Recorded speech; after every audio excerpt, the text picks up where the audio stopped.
Okay, so when we started talking about quadratic equations at the beginning of chapter 4, I talked about how a quadratic equation could be written one of three different ways. And when we first started, we actually looked at it in standard form. And what you have been working on your assignment and the homework that I gave you last week has been in vertex form. And the reason why it's called vertex form is because H and K is your vertex. You can actually see the vertex when it's written in this form. So what we're going to be concentrating on today and tomorrow is factored form. And why it's called factored form, it'll make more sense when we look at chapter 5. But for now, this is what we're going to be looking at this week. Okay, factored form. Okay, so this is section 4.5. So what we're going to do is we're going to graph quadratics in factored form. Now the a value here, okay, so the a value in standard form, the a value in vertex form, the a value in factored form, it's all the same number. This gives the shape of the graph. Is it going to be stretched vertically? Is it going to open upward if it's positive? Is it going to open downward if it's negative? Is it going to be a vertical compression? So the a values are always the same, okay? So this a value is like the other one. But what's important here is this r value and this s value, they're the x-intercepts of the parabola. Okay, so what we're going to do is we're going to do a sketch of this parabola. We're going to label its vertex. We're going to talk about where the axis of symmetry is when it's in factored form. Now I look at this and I can see that here, remember the a values in front, remember there's a -1 understood here.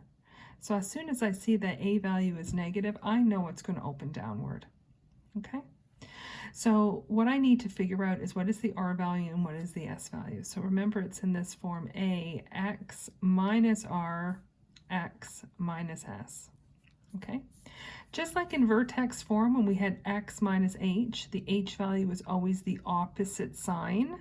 Same idea here with the r and the s value. So my r value is +6.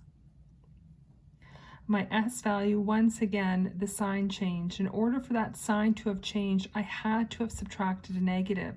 So I know my s value is -4.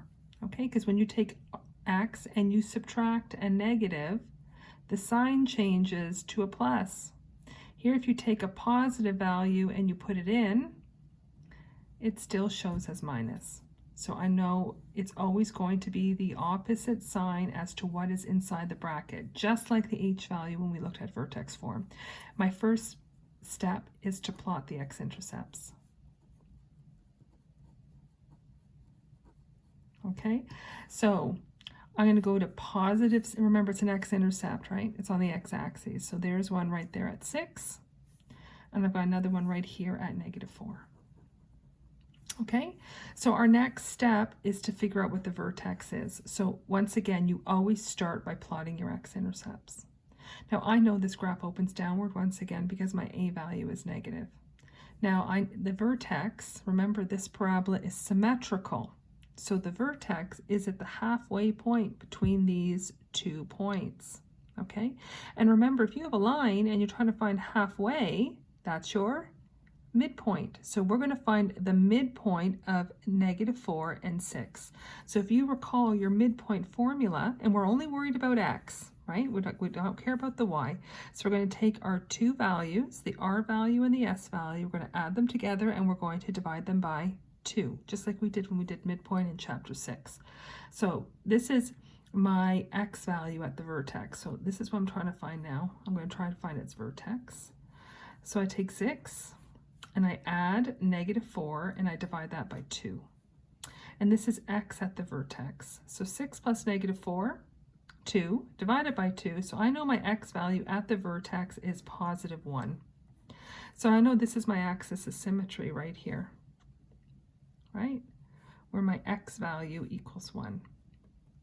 But now I got to figure out where on this axis of symmetry is my vertex. I know the x value is 1.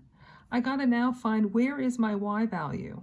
So you're going to take that x value and you're going to sub it into the original question, and you're going to sub 1 in for x here, and algebraically find y. So this will give me the y value at the vertex. So we're going to sub it into the equation.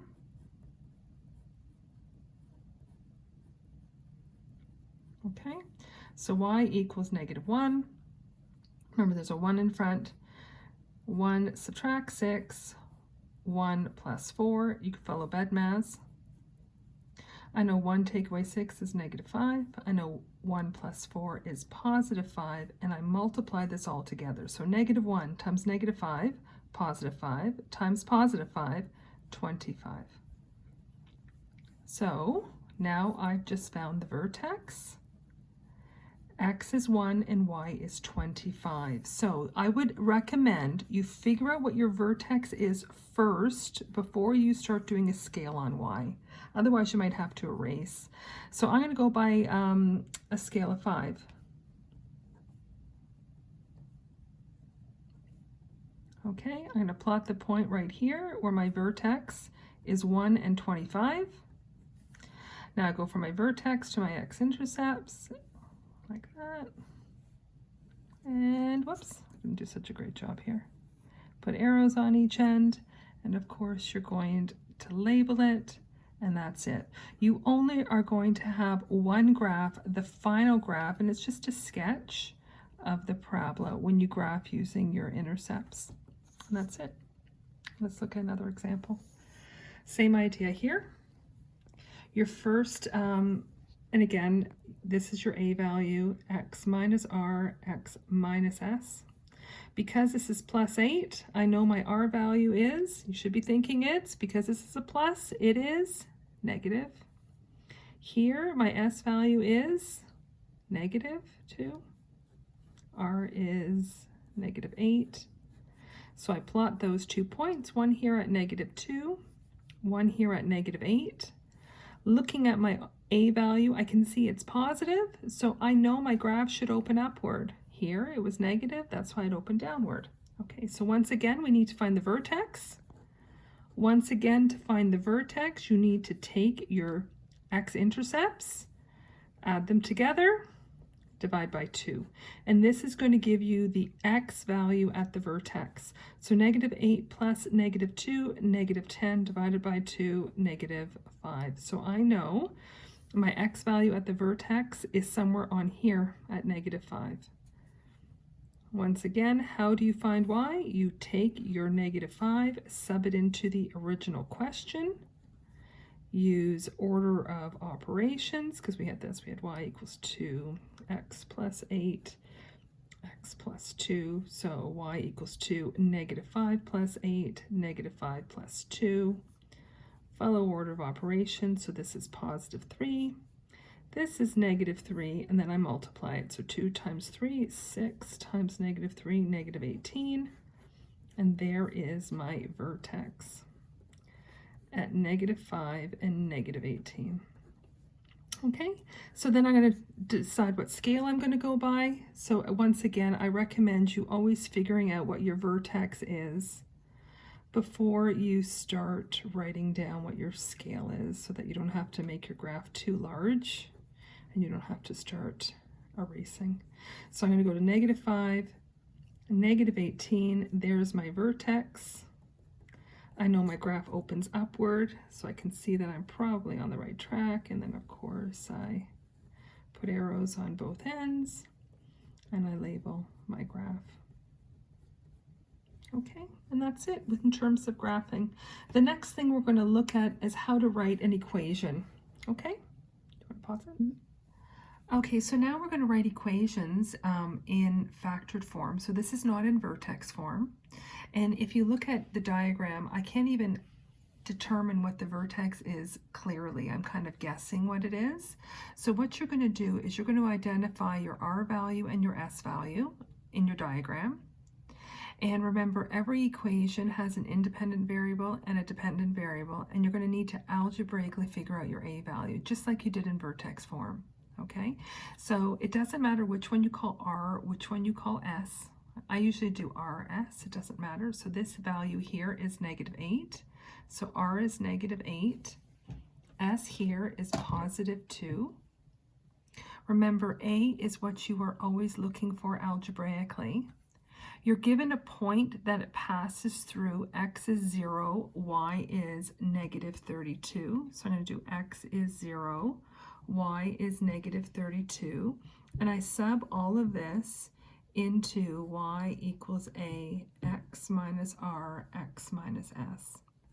Now, if you look at your diagram here, it looks, you know, the diagram shows that your parabola is opening upward. So you know your a value must be positive. If you do all this work and a is negative, you know you made a mistake. Okay? So I'm going to put negative 32 in for y. Remember, a is what we're looking for. X is 0. Now remember, you're subtracting a negative. Okay?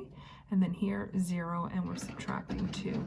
When you subtract a negative, remember that's the same as adding. So if you just right here go and put 8, that would be fine because you subtract a negative. So 0 plus 8, 0 minus 2 is negative 2. You're multiplying. Remember, this is the coefficient in front of a. Make sure you write that number in front of a. Okay, and now you want a by itself, so divide both sides by negative 16. And now my a value is positive 2, which makes sense. It should be positive, right? It opens upward. Now you need to write your equation. So you're going to put your a value in, 2. You're going to do x minus your r value. Remember, you're subtracting a negative. Whenever you minus a negative, it's the same as adding. And then x minus the s value. And there is your equation. You're done. Okay. One more, let's just try. Do the same idea. Identify R, 4, S, 10. Again, you are always looking for a. There's a point that it passes through. X is 0. Y is negative 20. And again, when I do my a value here, you should be thinking, what sign should it be? Because it is opening downward, you know a should be negative. So y is negative 20. Now I'm going to do 0, and I'm going to subtract r. 0, I'm going to subtract s. So here I end up with negative 4. Here I end up with negative 10. Again, I multiply that. Negative 4 times negative 10 is positive 40. Remember, that's the coefficient that goes in front of the a value. Divide by 40. So my a value, you have to reduce this. This is negative 1/2. Okay, makes sense? Opens downward. Put your a value back in, negative 1/2. X minus the r value, which is 4.